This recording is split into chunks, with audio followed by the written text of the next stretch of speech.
Hi guys, and welcome back to Dice Down Gaming and the Warmachine Weekly Show. This week we're going to break down the Orgoth leader models. With me, I've got Dan and a super special guest in David, winner of Rheincon. Everyone in the chat, how are you? How's your week been? Dan, how are you, buddy? I'm good, thank you. Played a couple of games. One game against Crick. No, not against Cricks. It was meant to be Cricks. It ended up being against Chimera. And played my new Seiferth list. Narrowly lost against Dave, but it was good. And then played a intro game last night. I used Chimera myself into some Cricks, and yeah, had a really good game. It's an intro game, so I think it's important to make sure the other person's having fun and getting to see the different layers of the game. So and he took it down with an assassination turn 3, which was great to see. Nice. And David, thank you so much for coming on our little show. How are you, friend? How's your week been? Yeah, thanks for the invite. Pleasure to be here. We have a lively scene in London again at Bad Moon Cafe. That's great to see, like many people picking up the game. If you're around London, come and say hi. I played 2 games against Shadowflame Shard in person. That was great. And then I played 2 games on War Table, once against Storm Legion, once against Gravediggers. Always great to play against different people who are further away on War Table. Nice. And I played a game on Tuesday, which was my Foul Blood, just 30 knockdown tough dudes against Kyrax. And then I played a game on War Table, which was part of the new player league against Vilcol. So I got a couple of games in with Foul Blood, so that was pretty cool. The plan is today, guys. Thank you, Tom, Robbie, Richard. Thanks for tuning in. I'm really grateful that you've come to our little corner of the internet. The plan today is that we're going to go ahead and break down all of the Orgoth leader models, mainly using David's wisdom. We're going to go and ask David what he uses with them, what sort of lists he's played, what he thinks is a bad and good matchup, and then we are going to David is going to put them in a tier list he thinks. But before we do that, we're going to do an uninformed, off-the-cuff, initial impressions. What do we think? Probably me and Dan. Where would we initially place the Orgoth leader models? So let's kick off. Do that straight away. Yeah. I've got the tier in front of me. We've got Horus, Kishtar, Auriax, Butcher, who I think is called Ursus now, which is not a good name for a guy with a list, but Ursus. But we'll call him Butcher. And we've got Seiferth. I hate people with lists. Seiferth. So let's kick off quickly with Horus. For me, like an uninformed newbie, he's certainly the name that I hear most about Orgoth. Put him in A. Okay, that's right. That was where I'd go. Everything's S.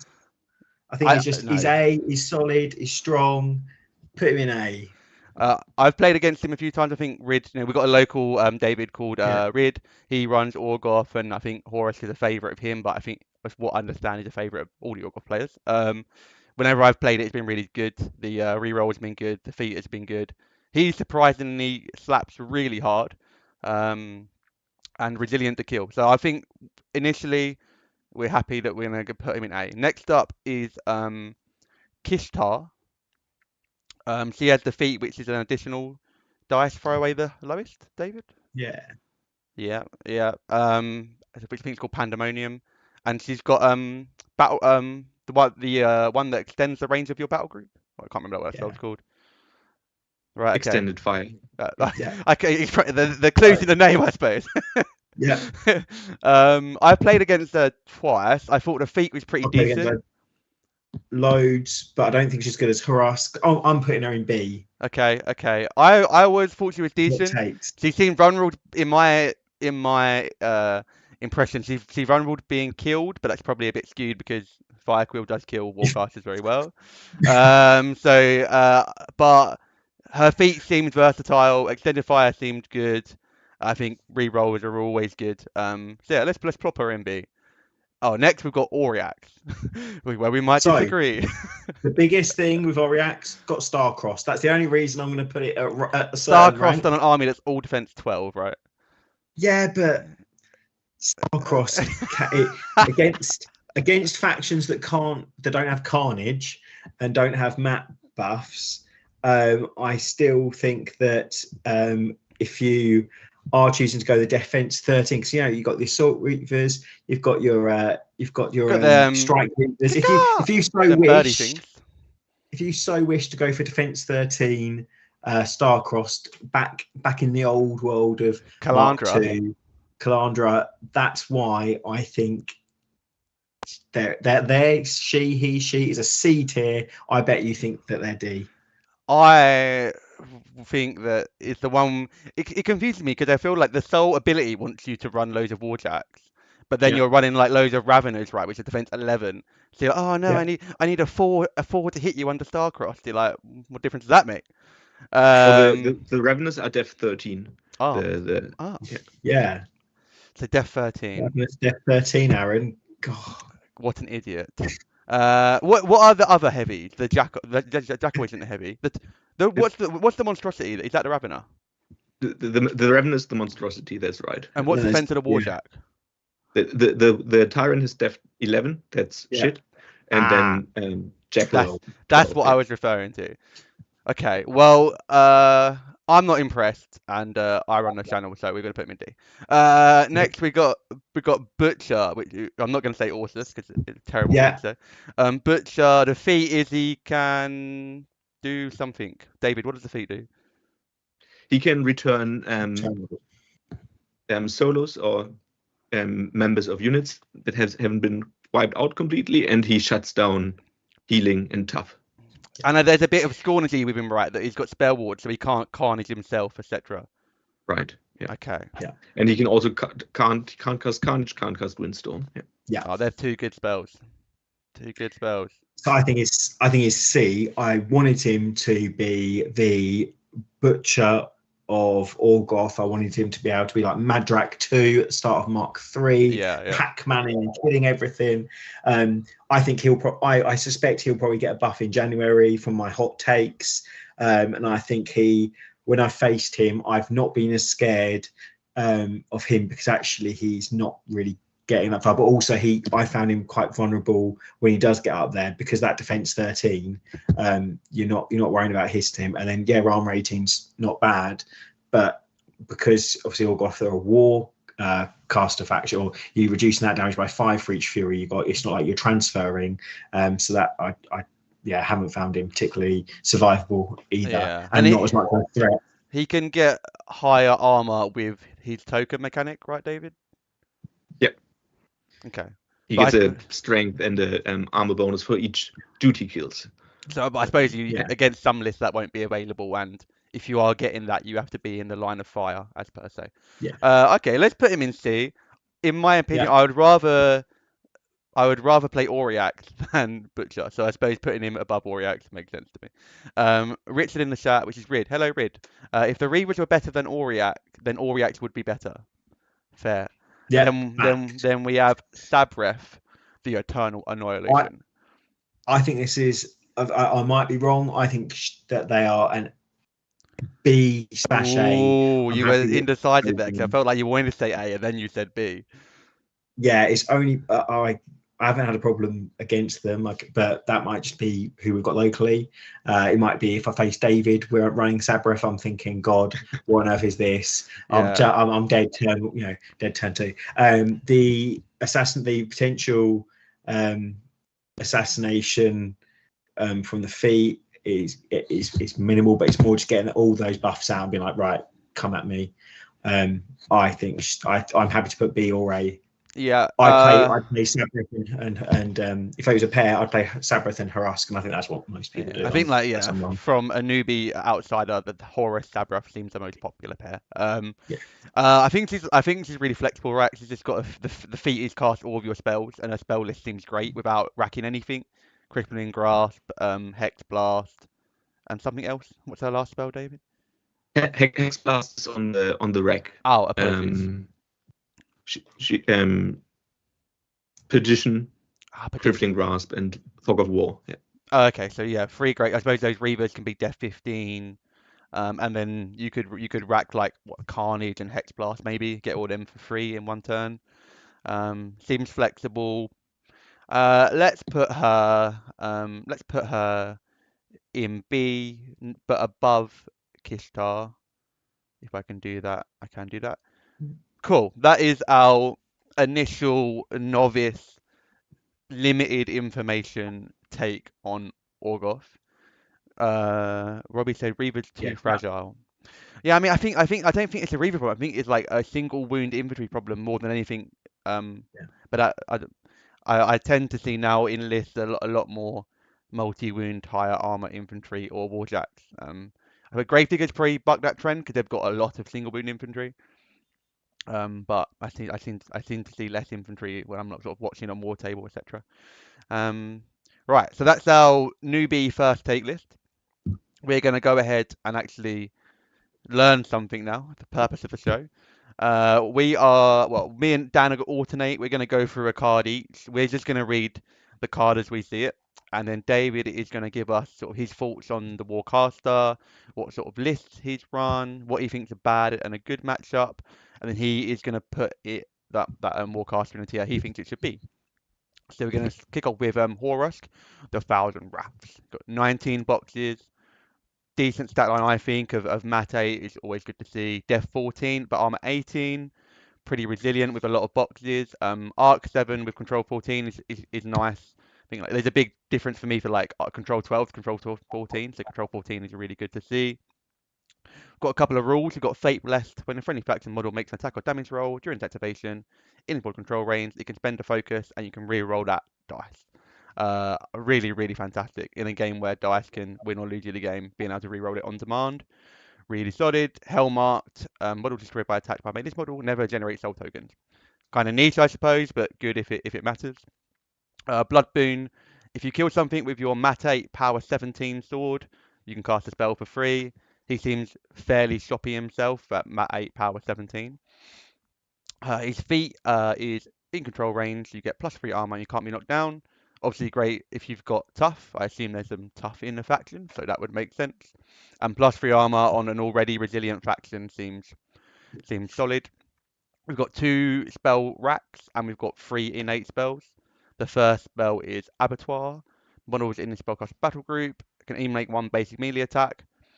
And so if you start your game engaged en masse, not a bad spell if you Blood Boon it for free. Thunderstrike. This is your like nuke spell.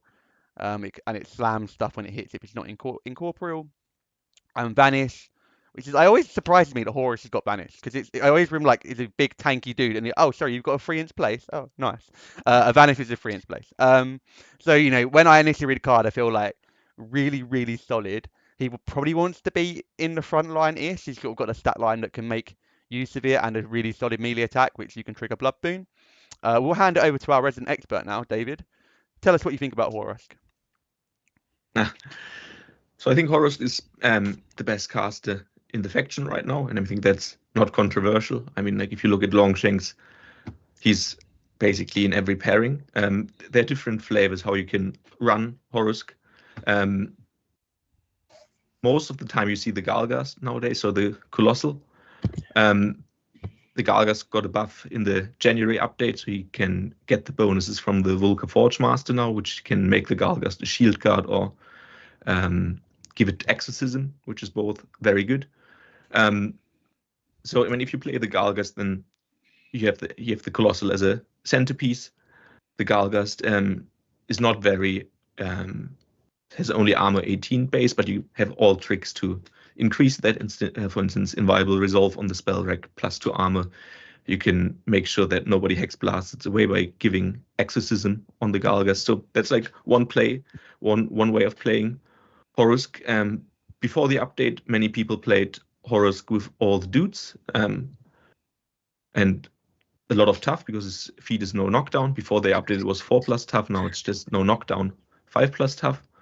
And then another way to play him, if you don't want to play the infantry a lot, you can play the Jackals, which are very cheap lights, 5 to 6 points, 26 boxes. I think what you can say in general, you can build very like many different lists with Horus. You want a lot of boxes, and you can have a lot of boxes with the Galgast, with the Jackals, or with the chunky infantry, and any combination thereof. I think of the rerolls as like a feat that I have the whole game. I think the rerolls are very, very good for all sorts of tricks. You have a critical dispel on the jackals, for instance, and if you reroll something boosted, you get very high reliable chances of getting the crit dispel, for instance. Horus likes to play a long and a grindy game, and I think he plays scenario very well by just putting things in the scenario and say, that's mine, I'll feed. Now we'll see what happens. He also hits very hard in the late game. So like if you played the trading game, like a normal Warmachine game where no caster kill happens, if you end up with Horus hitting with power 17, which can easily go up to power 19 with Dark Shroud from the witches in the late game, that's also very strong.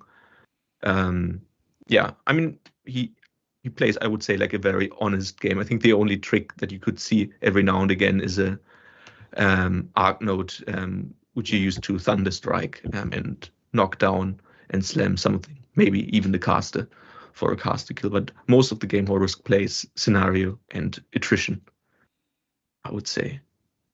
Yeah. Exorcism, sorry, I'm not. That's like new to me. So I guess the interaction is like you invariable resolve your Gargast, and then you follow up with Exorcism, so yeah, they can't remove That's your right, yeah. buff. Okay, that's pretty cool. That's pretty cool. Reid in the David, chat says your list is where I'd put them. Yeah, well, thank you, Reid. And Tom Yeah. said 72 boxes help. Yes, the first time I played a Gargast, I was looking at the card. I was like, oh, the stats are decent. I said, out of interest, how many boxes you got? I got 72, and I was like, wait, what? Did you say the wrong number or did you say 72? A massive amount. Dan, you go.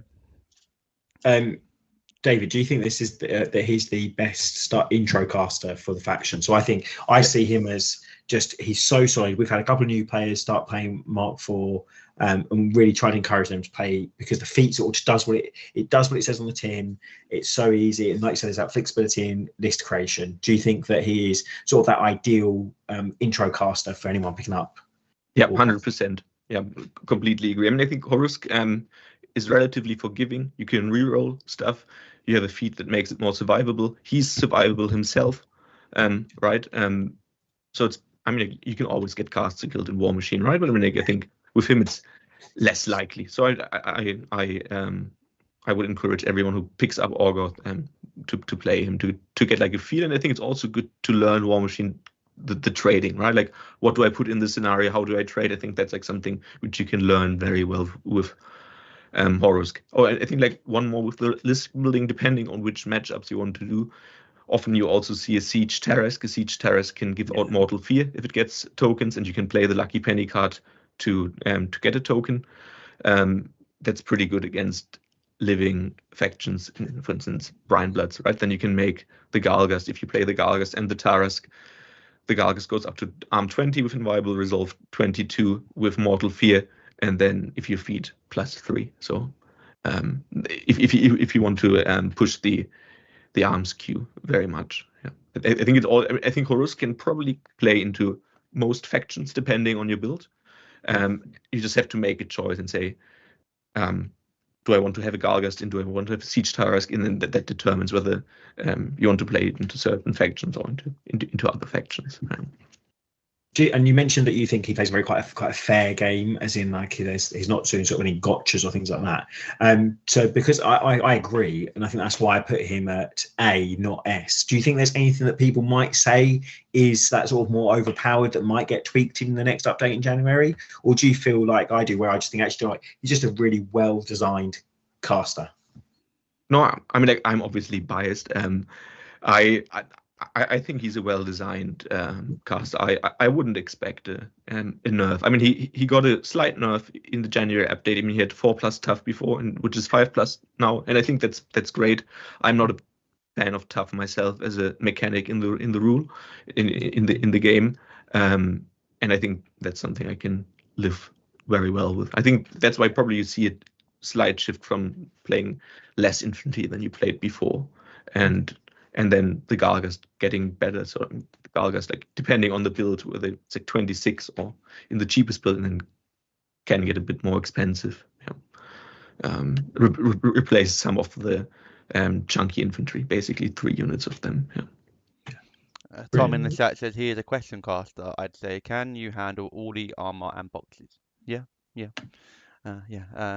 Mortal Fear gives me Yeah, I PTSD. agree. But I mean, I think we are in a meta where I think every Mark IV faction at least hits very hard. And so, I mean, like, he asked a certain question, but I think this question, I think all factions have a decent answer to that. I mean, I think Horusk won't be a caster where you just ask a question where it's a skill check, and if you don't pass the skill check, you automatically lose against him. I think obviously you have to probably be forced to take a certain list in your matchup, but I think you will still have a fair game. Yeah, I'm interested because he's such a sort of well-rounded and solid caster. When do you feel that you wouldn't want to drop Horusk, or when do you feel like he's potentially weak? Because from the outside, it seems like the perfect caster to start playing Orgoth with, a great caster that's really well balanced, that's strong but not overpowered. So why wouldn't people play Horusk? If that makes sense. Yeah, I mean, I think that depends heavily on your build, right? I mean, like, I play Horusk almost all the time. Like on Rheincon, for instance, I played one game with Seiferth, and I think I played 13 games on the weekend, right? Like, it was like a con format, like with an invitational. So I mean, I think I play the Galgast with 4 Jackals, a Siege Tarask, and 2 units of Gnashes, and then Witches and some support.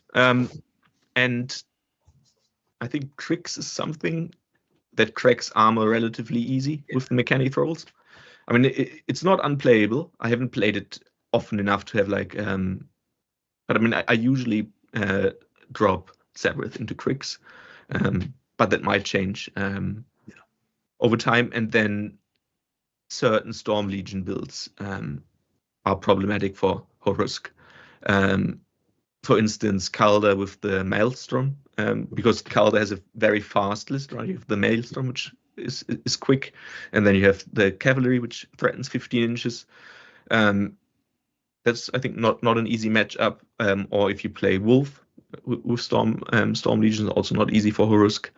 Yeah, and then in general, I think like the games where I struggle with Horusk is when people kill models that I want to do work with before they can do work, be that the Galgast or the Gnashes. Because I mean, Horusk wants to trade, and yeah. But I mean, I think in general he can play into most stuff depending on your build. And I mean, say that, yeah, and that's been represented in Longshanks as well, where he's in most pairs. So yeah, thank you. That was great insight into Horusk. Yeah, that was awesome, David. Yeah, I suppose I just appreciate your saying as well that most armies can present something similar, like the Tri-Chimera with Dragon's Blood and Rapid Healing and Mortal Fear. Like the unique challenge that they present isn't necessarily unique. It's just like a damage check, which most armies can present you in Mark IV now.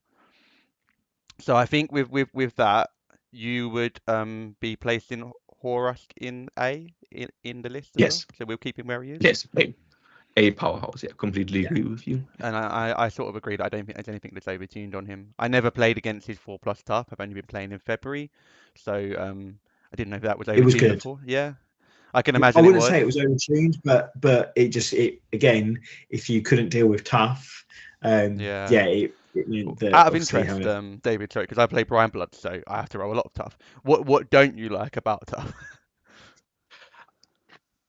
I mean, like, that's like a personal opinion, right? I mean, like, I would say I'm more risk averse, and tough is something that's difficult to take into account, right? It's like 1/3 chance, and it can be very annoying if you have like this one model that prevents you from scoring or does something and just doesn't die. And I think especially if you have tough with no knockdown, I think that's a problem. I think normal tough, I think is fine as a rule. I think tough no knockdown adds a lot of variance to the game, and I mean, like, we could play chess if we didn't want to have variance, right? So it's always a scale. But I mean, like, I'm more leaning towards the chess thing, right? Like, I understand. I appreciate less variance. Yeah. So we had a brief quick chat before we started, and you said you're a very like calculated, pre-planned player. And I suppose if you've allocated a resource to clear an objective and your opponent rolls 4 or 5 pluses in a row and you don't get the objective, that is where the frustration comes from, I suppose. Yeah. Fair. And Okay. I think You go down. it's easy also to feel it's not necessarily that is the case, but it's easy to feel negative when those tough rolls do well for your opponent, because you go, I've done everything. It's just the fact that, like you say, it's that variance of, okay, you've rolled a 5 or 6.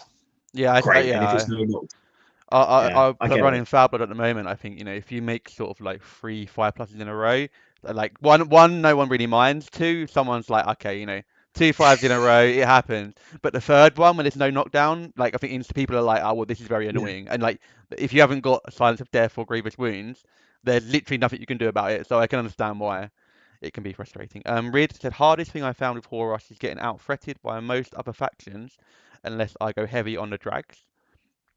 And Tom says, had a game against Horus, and one of the dudes made 5 tough rolls to deny me 3 scenario points. Yeah, I mean, I can understand why that's frustrating. If your opponent just rolls loads of 5s and you can't knock them down, I get that. Yeah. Let's go on to Kishtar, the Howling Silence. And Dan, you're up, buddy. So, Speed 6, Arcane Attack 6, Mat 6, Rat 7, Death 15, Armor 15. So you kind of standard, quite weak. Yeah, you're gonna die, but you've got Prowl. Arc 6, Control 12. Control 12 is one of the reasons why I think that they're good, but not as good as the others. Hell marks and models destroyed by this attack never generate soul tokens. Potentially it is situational. Field Marshal, Swift Hunter. So obviously against Swift Hunter, so that 2-inch move, a 2-inch advance after a basic range attack can be particularly good with some ranged, some drags, things like that, as well as the Gargar. So it's just good. A Prowl standard, Death Whisper, 2 of them. So you've got Ricochet, solid, Blade Strike, Power 13, magical and fire damage as well. And then you've got the Pandemonium, which is the feat which gives her models in their battle group gain reposition. Additionally, while in Kishtar's control range, which again remember is 12, which is a bit of a downer, you get an extra dice and you discard the lowest on attack and damage rolls. Pandemonium lasts for 1 round. I think the feat is good, but that 12-inch bubble rather than 14-inch bubble is obviously going to bring it down for me. Fire group, while in models control range, they get battle group gets +2 range, and Surefoot, a spell I used to absolutely love in Trolls back in Mark II. Target friendly faction models gain +2 defense and cannot be knocked down. So, David, Kishtar, what's your feelings on that? So I mean, I think in general, I would put her in C, in good. I haven't played her much myself because I think she doesn't fit into my pairing right now very well. In terms of what you want to put in the list, I think Surefoot is a great spell indeed. No knockdown +2 death. Sorry. I think there are a few obvious candidates. You could use Moloch, which can get +3 death if he has a soul, and then he goes up to death 16 with Surefoot, which is pretty cool. You could use Rook Harriers, which have death 13 base, and they're the cavalry, they fly. I think Rook Harriers became better not by getting any buff in the January update, but just by the pick nerf. So the pick is not in every pairing anymore, and the pick was like a natural predator of stealth, large base models, which the pick loved to shoot down with either side. Or you could play the chunky infantry with tough and hope for no knockdown tough for the axis, for instance. So I think they're different candidates for Surefoot. Then I mean, like, Kishtar had quite a few changes in Mark IV. In the beginning, she was like the primary gunline caster. I think that's not the case anymore.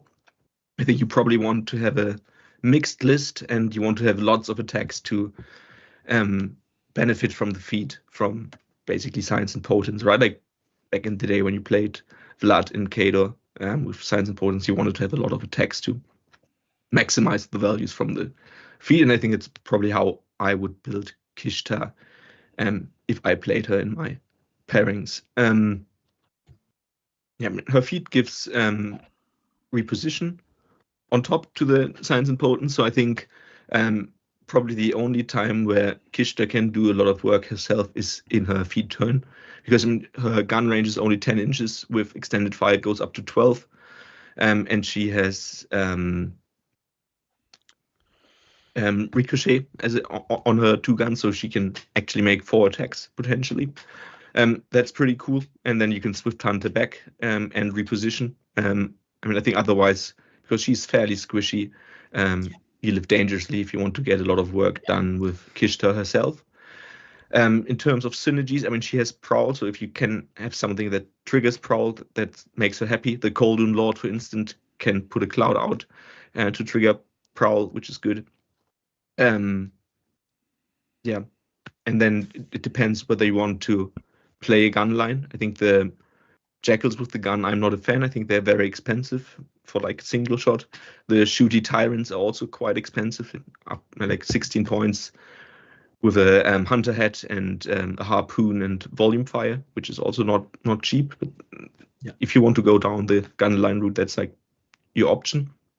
I think at the Boca Brawl, the big team tournament in the US, Akers played her without any shooty Tyrants, like with 3 Jackals, and then a mix of everything, some support, Soldiers, Gnashers, Rogue Harriers, Strike Reavers with standard. I think Strike Reavers are interesting with her because they can have a lot of attacks, so benefit from the feed a lot.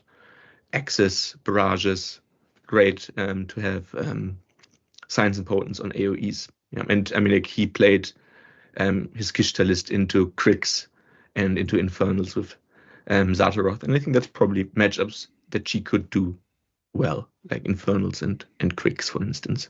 But that's like not something which I need her in my pairing, so that's why I'm not playing her on tournaments. Real quickly, sorry. Teams just told me that we've got an hour left, so because we normally only do 2 people meetings, but for 3 people you get an hour at a time. So we'll finish Kishta and then we will recreate our meeting and go again. Dan, you go ahead. So I have a question with relation to sort of WTC. Was there ever any consideration with Kishta, or was it straight away you just thought, you know what, it's not your play style, it's not what you're going for. Let's just put it to the side. Let's just not bother. I mean, like, in the January update, Kishta gained Surefoot and had a few changes. So I played her a couple of times, but I mean, if you play Orgoth, it's no secret that most of the time you will play Horus, and then you have to see what other matchups you want to tune, right? And I mean, I think in the WTC, it's a team tournament, so you can dodge certain matchups. But I mean, like now for my single tournaments where I want to have like 50-50 into most things, she's not a thing that I'm considering right now. I mean, but not saying that you can't play her, right? But it's, I think, like something like Crix or Infernals, or I mean, like, she has probably some good matchups depending on the build, whether you want to go mixed or very shooty. But I mean, then again, I think you also have to consider the meta, right? I mean, I think everyone has a list, or should have at least one list that's very good into a gun line. So if you want to play a gun line, you're probably worse than Gravediggers or Storm Legion with Orgoth. So why play a gun line at all? So I think if I would play Kishta, I would play her mixed arms. Yeah. I think our local has just found that the amount of times that Kishta has died, you know, being in an okay position, but just the vulnerability really comes through. Death 15 sounds great, but we know there's so many things that can take that down. But then the armor 15, and also needing to spend your focus during your turn as well, so it's generally not as protected. So where would you put Kishta? Is she, they, him, whichever pronouns they use? Where would you put them? Like in C, in good. Yeah. Do you think we'll put why not D? I'm interested. What would you, if you were to have something that you could fix on her, what would you fix? Oh, that's a good question. I mean, I think it's probably not so much about her.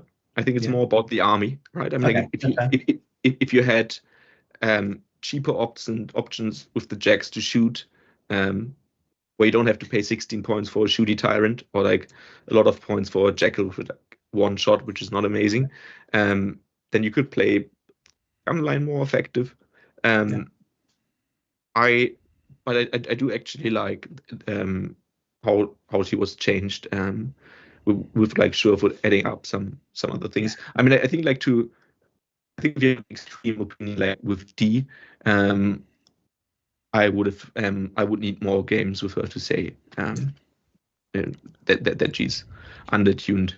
I mean, like I think like if you want to give herself more output, if you make her range attacks range 12 base, that would make give her more opportunity to do work herself, because then she can extend it to 14 inches, and then she can swift hunter back. I would say like a C. I suppose to summarize really is that the army doesn't support her so well, and then the things that are going to be prepared for a gun line are going to be almost over prepared for what you can bring. So yeah, C makes sense. What we do is I'm going to quickly we're going to stop this call. We can make a new one. Then we get an hour again, and that should be enough, I think, to wrap up the last three. So if we just quickly leave, and then I'll join a meeting, and you guys join straight back, and then we'll carry on. Good old Teams, guys. We're going to have to rejoin the meeting. I'll get that done quickly. You guys won't have to wait too long. I bet I look really bright now.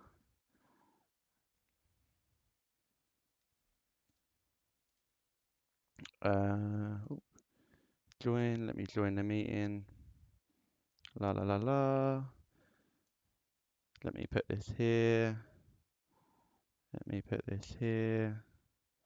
It's as if we never left, guys. Admit. Welcome back, David. Me and Dan have only ever done this with the two of us, and there is no time limit on the two of us.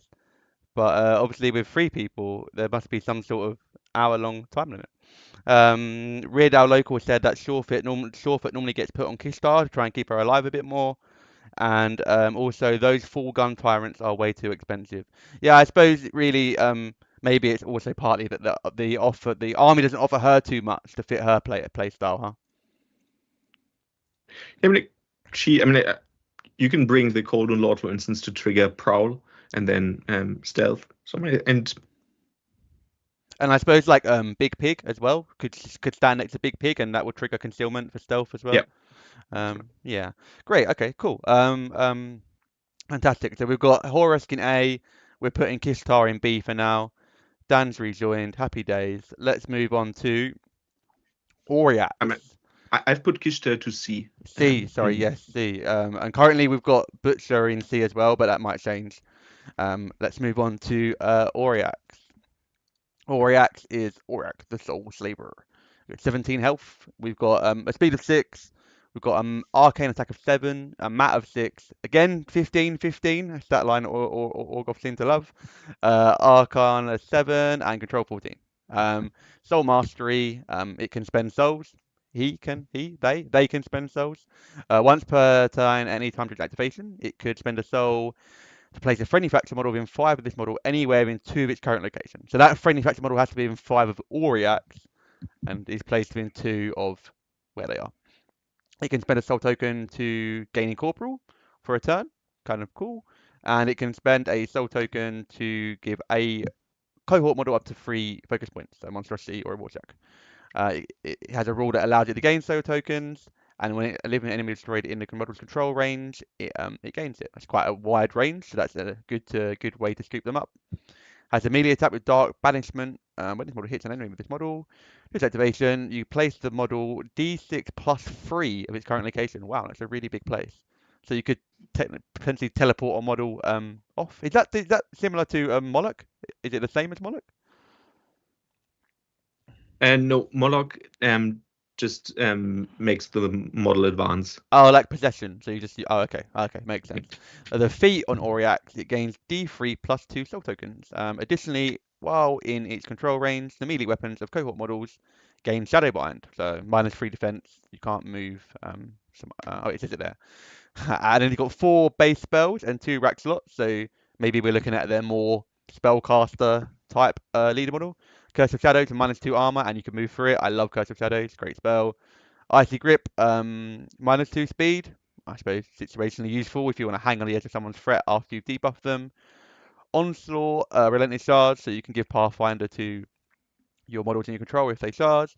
And Starcrossed, absolute Calandra fan favourite. Your opponents throw additional dice, and you have to throw away the highest. But you have to be in Auriax's control to have that effect, and 2 spell slots. So my initial impression, I played against Auriax once, and it was against, like, we were both quite new at the time, so I think it wasn't the best leader for my buddy to play, because he was like learning the game and trying to get his head around Auriax at the same time, and it was all very hard.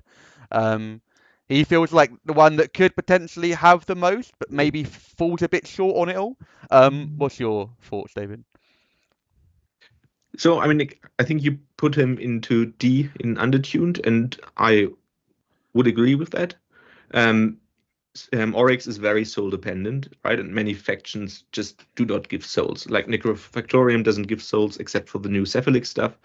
And then you compete for souls. The Dreadguard stuff in Dusk doesn't give souls. Shadow Flame Shard doesn't give souls. And then if you play into a Jack heavy list, you won't get any souls either. You only collect enemy souls. So that's why most of the time when I play Oryx, or when other people that I observed play Oryx, they feed turn 1. And then that basically means that you don't have a feed. You just get the soul tokens. Yeah. Then, I mean, like the 2-inch placement, the telekinesis for a soul token is, I think, very cool and very good. Gives a threat extension to Orgoth, where you don't have much threat extension except for Redline on the Jacks. That's a cool thing. It's very sad that you can only play and do it once per turn. Yeah. Oh yeah, and I then, don't think I picked that up actually. So that's only once per turn. That is a shame. Yeah. Okay.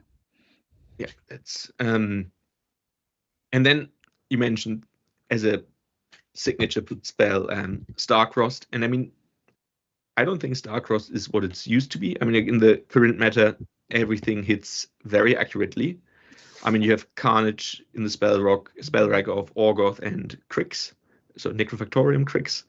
You have a lot of volume fire. All your infantry is basically medium based, at least. And then in the current meta, we have a lot of feats with +2 def, or even +3 def. And then I think Oryx just gets caught in the crossfire because people tech against certain casters like Sataroth, Infernals, Calder from Storm Legion, Kutos, the new Cephalix caster who plays for Crix. And then Old Umbre, the sniper caster, has also +2 def. So I think everyone is fairly prepared to play against high def stuff, and then Starcrossed is not a problem. It's not a question that people can't answer. So it's not really a skill check. The games that I played with Oryx, I think I casted Starcross only very few times. Yeah. I played Oryx with a lot of Weavers, so like a lot of dudes, Death 13, and then in theory you could stack Death up to a certain point, right? You can use set defense from the commander, which gives you +2 defense against charging, duck and cover. You can play with terrain, you can place barriers. Yeah, the Rook Carriers I think are also really good. They really like the +2 threat extension from the TK, like Soul Mechanic. They have Death 13, which is great. The Ravener, the Monstrosity, has Death 13. Yeah, I think if we were not in a meta where people are prepared to play into high def stuff, he would have a place. Yeah, but I mean, and he only collects souls from enemy models. I think it's also difficult, because then sometimes in some matchups you just don't get any souls except for the ones from the feed. Yeah, I mean, I think if you, I mean, like I said, he's D undertuned, so I think I should say something which would make him better. I mean, like if he were to collect souls from friendly models, I think he would be very strong. Maybe that's a bit too strong. I don't know. And I think like another obvious thing is to allow the telekinesis like placement of 2 inches multiple times per turn. Yeah. Maybe like not the same model more than once per turn, but the ability more than once per turn. Yeah. Okay, I didn't actually think about it. I initially was thinking, okay, you could extend your cohort's threat by 2 inches, but obviously in a situation where you've got a unit that's spread out and then you TK one of that unit, that's a really good way of making a unit a bit more unpredictable. I was actually thinking, yeah, maybe if you could collect your own souls, that would make his whole mechanic work a bit less friction. And I do agree that they just seem to get like higher mat without trying. Like coming from Brian Bloods, like I've got my Marauder crew and they're mat 6, and then they're mat 8 because they've got gang, and then they're mat 9 because they've got a tapper, and then they're mat 10 because of Stormjaw, and that sort of just happens without really me teching to do that. They just have rules which make them higher mat, and if not, and then you have Ragemonger. yeah, Ragemonger's feet, yeah, right? yeah. Yeah. And a lot of the like melee aggressive warlocks, say like Kyrax, etc., are also fixing your mat on the feet turn. Yeah, so and I understand why Starcross maybe on a defense 13 stuff it has limited use. We sort of put him in D when we started, and I think yeah, him getting souls would be good. Anything from you, Dan, young man? I concede that, yeah, D tier. Again, Starcross. It's only because Starcross is. I think you're right. Starcross isn't the spell that it used to be, but I think that's more because, like we've said, the mat buff is and the ability to hit has been increased. As a Dusk player that loves Mage Hunter Assassins or my Def 14 dudes, yeah, they're dying they're dying so rapidly because their armor's rubbish and there's so much mat 7 and above. So on average, you're going to be hitting. That wasn't the case in Mark II, and I wonder whether, like say, January update, the souls, or whether there'll also be a shift in maybe scenario or what will happen throughout the game. Because I think there's a wider point. I think high defense, low armor, single wound infantry is currently very weak. Yeah, I mean, like, on the other hand, I mean, like, I think he runs the Reavers fairly well. Because I mean, you do have Windstorm on the rack, right? And you rack it very often. The range reduction is only within 8 inches, but the blast resistance is in control, and he has control 14. So basically, he says my whole army is immune to blast.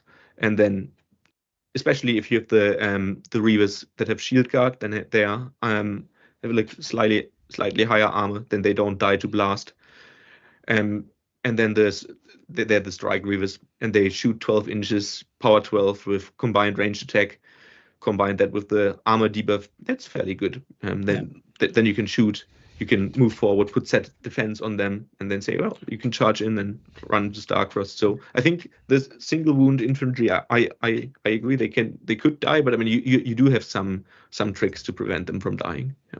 Yeah, I think to summarize, Auriax, we don't think he's useless, but we think if he was to be brought into a pairing, he'd need a little bit of uplift, and maybe out of all of the casters, you could expect him to see some uplift in a January update. Lovely. Auriax done.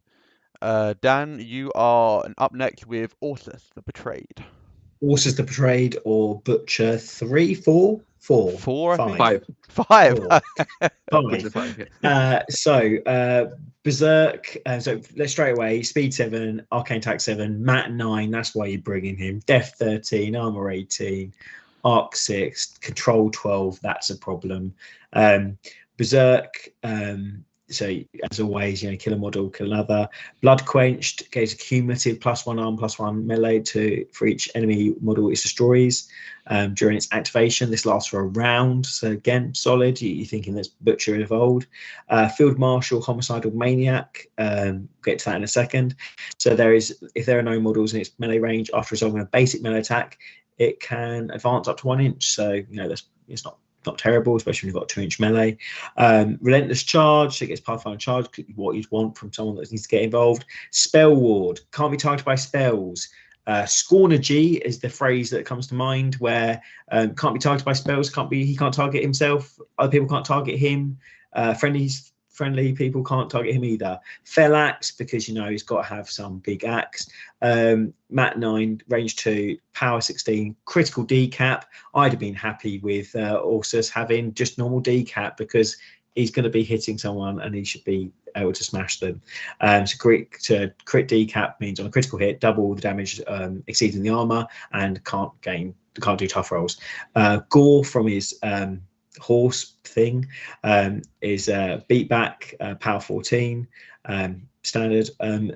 Horn of Woe, so the feat is him blowing his horn, so enemies lose tough and cannot have damage removed from them in the control range. So my Hazaroth does not want to face this. Enemy models are destroyed in control range are removed from play. Additionally, at the end of turn, return D3+2 destroyed medium or small based warrior models. Place return models within 2 inches of another model in the unit. So gets bring back some that's died already. Eruption, standard just shooting. Hand of Destruction, additional die on attacking damage rolls, drop the lowest, sorry. You want that out. And then you've got Hunter's Mark, which again is giving you +2 speed, and models can charge or make power attacks without spending focus. So the Butcher 5, I think we concluded. David, what are you thinking about Butcher 5? So I think Butcher 5 is an interesting one. I would put him in C, in good. I could also see why some people would say he's undertuned, so in D, but I think I would go for C, good. Because I think he's very interesting. He can bully the scenario very well, right? Because he says, I personally threat 12 inches, 14 inches with Hunter's Mark. And if you put anything in the scenario which gives me Blood Quench tokens, then you will have a tough time killing me, right? And with Berserk and Homicidal, Maniac is basically overtake, right? A little bit worse than overtake, because you can only advance if you don't have anything within his 2-inch range. But he can Pac-Man indeed, if you play it right. And I think this threat on the scenario that you can't put something in the scenario which just easily dies is nice. And then on top of that, his feet just allowing to put the odd solo into spots where you can't really get to, like into the animal flag or objective behind. That's great. So I think I like that, bullying the scenario and playing scenario well. Then his downsides, you mentioned already, he's Spell Ward, so he cannot cast Carnage or Windstorm, which I think are very important spells on the rack for Orgoth, and he only has 1 rack slot. I think that would be okay if he had Sacred Ward instead of Spell Ward. That would mean he couldn't target by enemy spells. And then in terms of list building, you want to have an Arc Note for Hunter's Mark. You want to have the Golden Lord, which is a spell slave, and it becomes, because it's part of the battle group, you can also feed the Golden Lord back, even though it's a mercenary. Magnus and Invictus, often in Butcher's lists. Invictus likes Hunter's Mark. They're independent, and it's great to have like an independent piece on the flank, which just can do their stuff and benefit from the odd Hunter's Mark. And then you want the solos to be returned via feed. So like Thernian Bannock is like an obvious one, who also gives Hex Blast, which is great. She's surprisingly difficult to kill with 15, 17 and stealth. And you want to have a reroll with the from the Reaver Commander for important Hunter's Mark, either on Butcher himself or on the Golden Lord, or a reroll for the crit decap, right? Because the Butcher's output is a bit volatile, right? Because your cavalry, so on the charge you have 3 dice to roll a crit, and then if you reroll, that makes it more likely to get the crit decap. I think it's probably not wise to play for the crit decap because it's volatile. I think it's better just to Pac-Man through infantry and bully the scenario, be difficult to kill. I think Butcher does Kriegs very well.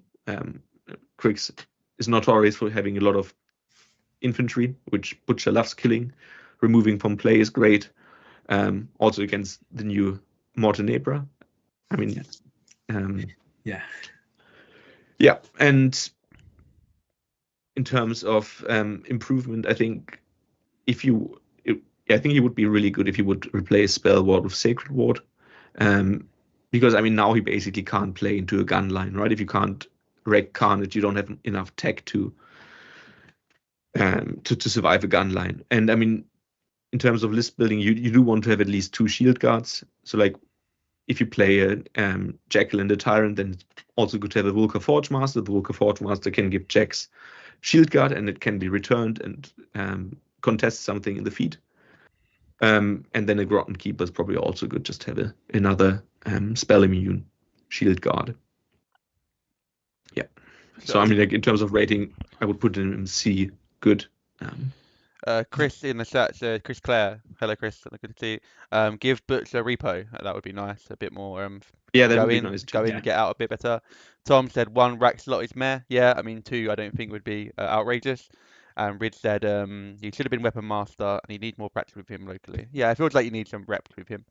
So I suppose with the inability to rack Warping Winds, Windstorm, sorry, you're not a fan of him into any gun line. Is that right, David? Yeah. I mean, I think into Kriegs, I think he could do the Kriegs matchup very well. Yeah, I mean, he doesn't fit into my pairing. And I mean, I think like if you compare it to, let's say, Horus or Seiferth, which I think are the best 2 casters, Horus probably has similar higher output, like with power 17. Yeah. And with Vanish, like a threat range of 17 inches too. Is more well-rounded. Seiferth has Overtake Field Marshal, which is way better than Homicidal Maniac. And Seiferth also extended threats better with Perdition. Yeah. When Butcher was previewed, what were you hoping he was going to have that he necessarily didn't have? Was there anything you thought, oh, Butcher's coming out, this is going to bring this to my faction? I mean, I do like the design idea with Pac-Manning and bullying the scenario. I think like he only needs a slight change to up his game. I think I would argue for Sacred Ward instead of no spells at all targeting him. Reposition would be nice. I mean, I think he's probably the only cavalry caster or cavalry model that does not have reposition. Yeah. And I mean, I think crit decapitation is okay. I mean, some people were not happy that he does not have Weapon Master. I mean, like with Blood Quenched, he can get up to silly strength if your opponent gives it to you, right? I mean, then you just need some cooperation from your opponent, or you just have to. I mean, at some point it's very difficult, right? If Butcher's in the middle of the table and you have to put things into scenario, then you can force it. I mean, I'm obviously German, as you can tell by my accent, but the German Orgoth players, they love Orgoth. They love Butcher. So like many people were playing Butcher on Rheincon. That was interesting to see. Nice. Cool. So we're gonna put him in C, and we're gonna put him ahead or behind Kishtar. Would you like, David? Oh, I think that's a personal preference thing. I mean, I think they probably do similar matchups. I mean, like if you're risk averse, I think you put him below Kishtar. Yeah. If you're cool. If you like risk, then put it ahead. Yeah. Right, and you're risk adverse, so we're putting him behind. I think to summarize, Orsa, he would like to play a melee bully role. I think he's unable to access like some of the best spells in the faction, which is a bit of a pain. And if he maybe had a little bit of quality life uplift with an extra spell rack or reposition, we might drop him into B. Next up, we've got the last but not least, definitely not least, we've got Sabrath, the Eternal Annihilation. She has got 17 boxes, 15-16, they're regenerate this time. You've got a point of armor, not 15-15. So speed 6, arcane attack 7, mat 7, arc 7, and control 12. Field Marshal Overtake. Overtake is a really, really great rule on a faction which doesn't have too many threat extenders. So that's great to see straight off the bat. Hell marked, no souls from her specifically. Overtake, she has it herself. And Prowl, there's a few ways to create a cloud, so you can give her stealth if required. She's got 2 melee weapons at mat 7 with Witch Mark. So if you hit an enemy model with this weapon, until the end of that activation, you can target and ultimately hit that model with spells. So if you want to charge and automatically hit a crippling grasp, you could do. Invocations of Fire. This activation to cast all of her spells once without spending focus points. That leads us to 3 spell rack slots and 3 spells. A Mark II Seiferth, Denegra 1, Crippling Grasp. Her first spell, -2 speed, defense, and arm. Additionally, -2 effectively mat, -2 to your melee attack rolls. Fog of War, so she can generate Prowl for herself with Concealment, give those Reapers defense 15, make your army a bit more resilient to shooting. And Perdition, which is on my rack as a Brian Blood player, and recently sort of only really started racking it, and it's just really giga good. If it hits, one of your battle group can advance 5 directly towards the closest model. We're going to have 3 spell rack slots as well, and we're going to cast all of them for free on the feat turn. For me, like immediately, love it.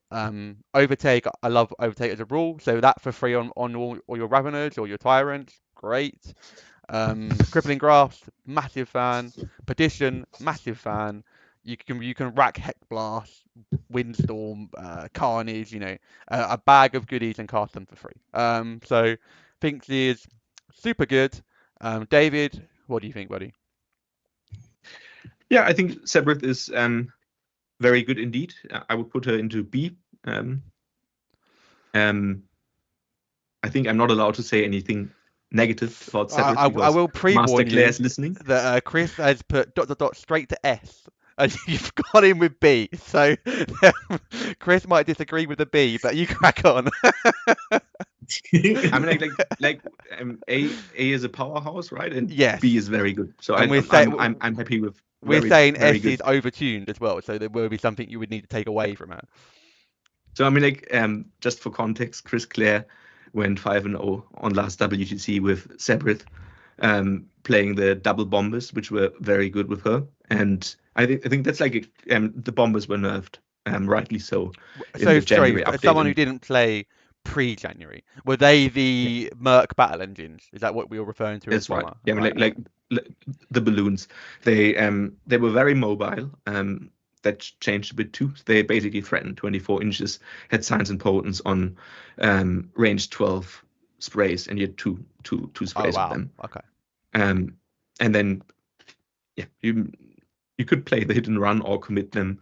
They were very good, and I think that's like in general, Seiferth runs battle group very well with giving overtake to a battle group and having Perdition, and then red line on a rack slot, which you basically always rack, and with red line and Perdition, that allows you to threat a 17 inches threat on a tyrant, right? You can have 5 Perdition, and then 12 inches charge with red line and 2-inch melee range, which is great. And that means basically she trades very well into high quality targets such as Colossals or the 80 millimeters like Magnus and Invictus or Big Pig. Yeah, that's like something that Seiferth likes, and just say, okay, we'll apply a tyrant and bye-bye. That's where she shines. I think sometimes she can lose steam in the grind or in the long trading game. What's also great is having overtake on her battle group is cool, because you can give a Jackal the light Berserk, and you have the Ravener, the monstrosity, with Berserk that can result in devastating chains. I think you do want to have 2 arc nodes, because you don't have the plus the range card anymore. So, and she's a spell slinger, so she wants to have 2 arc nodes. Because you usually run her battle group heavy, you also want to have Vulca Forge Masters to give Shield Guard to Tyrants and Pathfinder, because then you can Perdition with Pathfinder, because the melee Tyrants only have Pathfinder in the charge.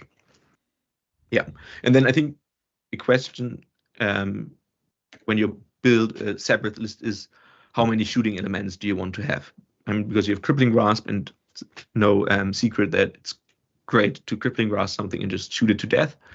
Some people played it with big pig, especially before the nerf and the bombers, and since the nerf of big pig and the bombers, now it's like a more open question how many shooty elements you want to have. You can have the shooty tyrants, which we already said they're fairly expensive, 16 points upwards with the hunter's head. Barrages, the chunky infantry with the AoEs, or the reavers in the strike reavers or the assault reavers. Yeah, so that's depending on which matchups you want to cover. Do you want to play? I mean, I think you do want to play battle group heavy. You want to have at least a few heavies which can threaten 17 inches and do a lot of damage to high quality stuff. That's like a good stuff like Colossals or Big Pig. And then you have to decide whether you want to play shooty or not. Yeah, so I think she seems really flexible. She gives a lot to the army. Red Lion made you threaten really far. She's got a deep, good rack of spells to pick, which you can all cast for free. I get the impression we dropped her in B, so very good. Is there any sort of, I suppose, in terms of matchup, it's completely dependent on how you build her, right? Because she seems so open in how you build her. Do you tend to pair with Horusk with a list in mind? So like Horusk, you've got, I think I can take 90% of the field, and that 10% you slot into Seiferth. How do you approach your like Horusk Seiferth pairing? Yeah, I mean, I think right now I want to be able to play into Kriegs and Storm Legion with Seiferth. And yeah, that means that I do want to have some shield guards in my element, that I just don't get shot off the table. And I also like to bully infantry, right? So like, I think you should have at least one Ravener for the Berserk overtake chain. The Berserking Jackals can also be quite good. If they have reach, they also they threaten up to 18 inches, and then they start doing the Pac-Man stuff. Yeah,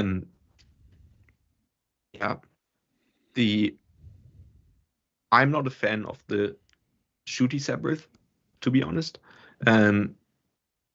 It's but that's more a personal preference. I'm not a big fan of gun lines. I mean, like, it is pretty cool to have a shooty tyrant with a harpoon. Like on Belgium Masters in the Invitational, I dragged Baranova, the Winter Warcaster, in her feet to a tyrant, and then used Moloch to send her to sleep.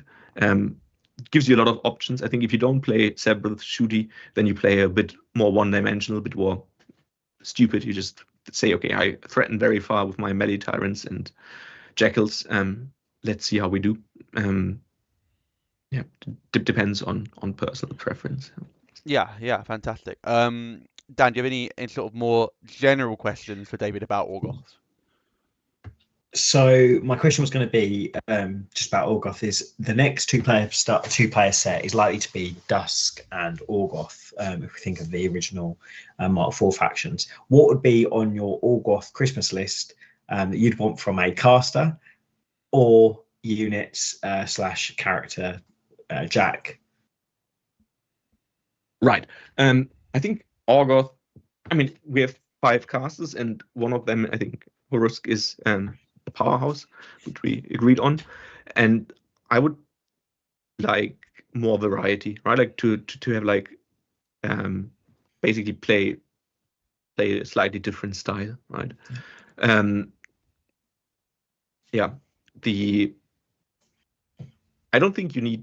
I mean, I think all the casters are fairly good. I mean, I think Orgoth dropped from being the boogeyman last year, basically with the well-deserved bomber, like the mercenary balloons nerf, and that was like an element that allowed Orgoth, which is I think fairly melee centric, to have like a hit and run style, right? And you had like basically 1 or 2 bombers who were doing like shooting, doing constant work every turn until you committed them, and I think that's an element. I think that's a bit missing right now.